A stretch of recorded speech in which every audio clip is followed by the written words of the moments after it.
Welcome everyone, Dylan Gemelli here today with a brand new video for you. So today we are going to talk about Trenbolone, and I know many of you have been waiting for this video, but first and foremost, I have to reiterate and indicate that I am not a doctor. I am not indicating, advising, insinuating for you to use any of the compounds that I discuss whatsoever.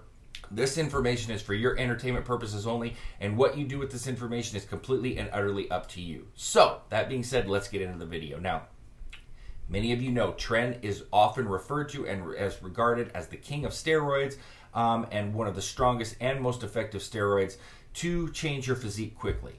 All right, now, it's part of the 19-NOR family of steroids, which are characterized by a modification of the 19th position. Now, like Tren, another popular compound in the 19-NOR family is nandrolone, which is decadurabolin and NPP, or nandrolone phenylpropionate, the short ester term of DECA.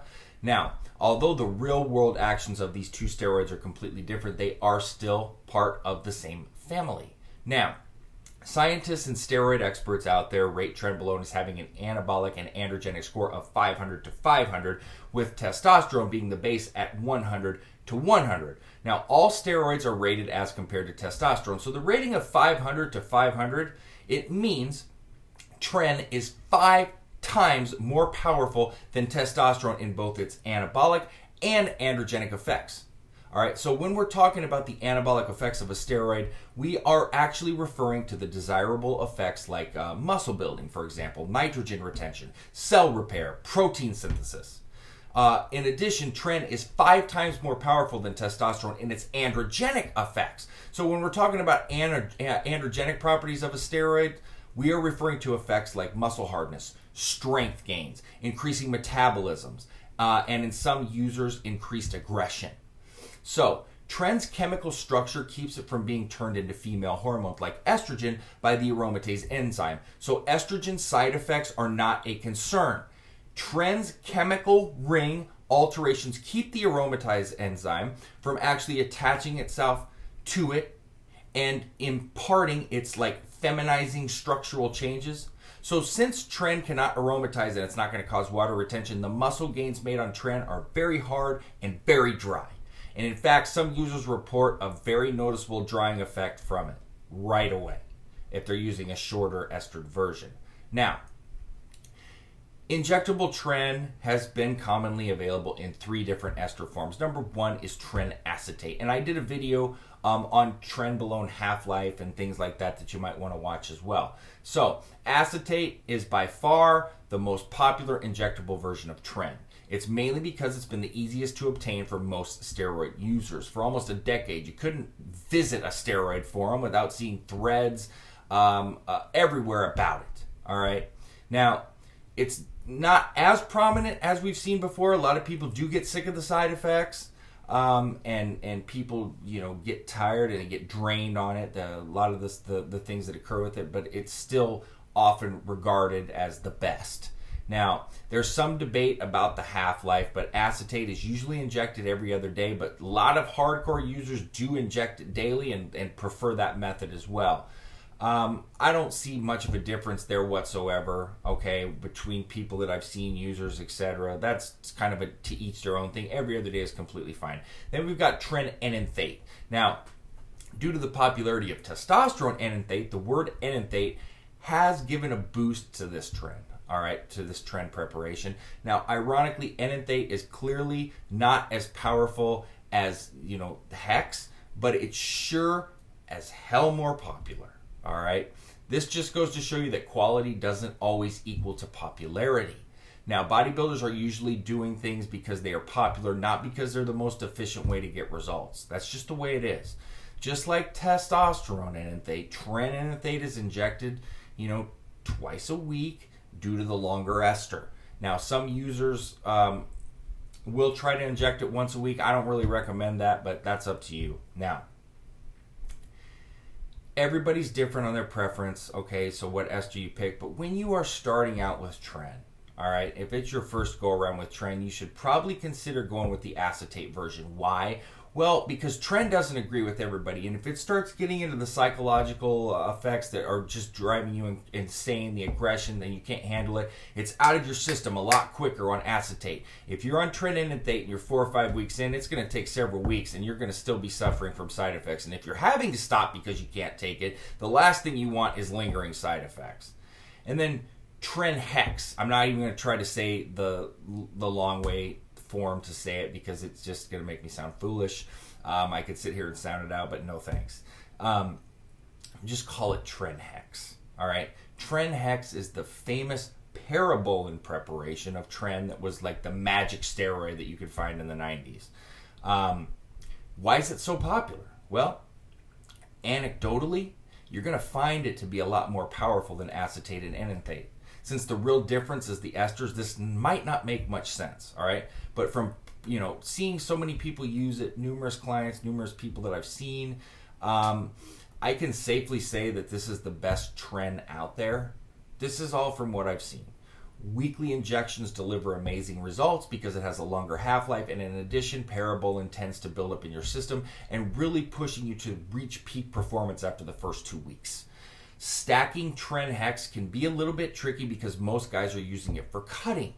But the best way is with a every other week injection of like a longer ester chain like testosterone, decanate or something like that. But everybody's different. You can also do it with test prop, every other day injections. Now this allows, for an interesting mix of test and Tren buildup in your system. Oral Tren has 2 main ester forms, acetate and methyltrianolone. All right, now although the base here, Trenbolone hormone, is available without an ester, this preparation has never gained popularity. These are the 2 versions of oral Tren available, one with an acetate ester and a methylated version, like I said, and it's called Trenbolone, which has also been altered to the 17th carbon position for oral use. Now, most bodybuilders question the real effectiveness of the acetate ester in oral preparation, with most athletes opting to inject Tren Ace as opposed to trying to take it orally. Now, one of the things I always discuss when it comes to dosing is that you don't need more than 400 milligrams per week. You just don't. If you want to get the most out of Tren, and when I say getting the most out of Tren, to get the most out of Tren, you want to keep your side effects as low as you possibly can while still getting, enough within your system to really, really get out of it what you want. Now, 400 milligrams is completely top end on what I recommend. You're going to get results at 300. I assure you. Don't let anybody talk you in or tell you that that is a weak dose and that's not enough, because that is simply not true. It's not. Doesn't matter your size, doesn't matter what. You will get a lot of result out of 300. And anybody that has been around this a lot and knows, if you go to forums with people that really know what they're talking about, they'll all tell you a little bit of Tren will go a very, very, very long way. You don't need to run it long either. If you're running Tren Ace 6 to 8 weeks, Tren enanthate 10 weeks is plenty. Plenty. Okay? Now, I want to talk to you about the side effects. All right? There's a lot of side effects associated with Tren. Tren is not, and I repeat, please listen to me, I urge you, Tren is not for beginners. If you're on a first cycle, do not use Trenbolone. You need to be an experienced user. You need to understand it thoroughly, inside and out. I see people that say they want to run this on a first cycle, and I sit here, and my desk is right here, and I just pound my head on it. Just, what are you thinking? What are you thinking? I just don't get it. Don't do that. You don't pick one of the harshest compounds out there, and you're a new person to this, and that's what you introduce your body to. You have got to use logic here. Does that really sound smart? I mean, really. I know some people are real big meatheads and they just don't care, but does that really sound smart? I don't care if you're lacking in brain power. There's no way that can sound smart. Okay, there's just no way. Now, common side effects. I'm just going to give you a list rundown here. Aggression and temper. Definitely, if you're overly aggressive as it is, don't use Tren. Night sweats, you're going to get those. They suck. All right, it's no fun. Decreased cardio endurance, once again, no fun, especially if you're a cardio athlete. GW 501516 can help offset that, but it's still going to be there. Dark colored urine. You could have an inability to reach a climax during sexual intercourse. You could have a loss of hair. Gynecomastia has been recorded in rare cases. You could have coughing spells on injections, tren cough. Psychological problems. Psychological problems are a big deal with tren. Having weird, crazy thoughts, some people suicidal thoughts, super emotional thoughts, up and down like a yo-yo. Okay, there's a lot of problem here. One of the first things to do with managing side effects is controlling your dosing. Okay, like I was just talking about. Because all of these side effects, you're going to experience some of them. You might not experience them all. Let's knock on wood and hope you don't. But you're going to experience some. Okay, and hopefully it's manageable for you and you're running the right kind of dose. You're taking care of yourself. You might want to be running running protection for prolactin if you're going too high. Vitamin B6 if you're lower. Dosages or Promi if you're running a little bit higher dose. But realize these side effects are very real. Some people go, well, tren's overplayed. It's not that bad.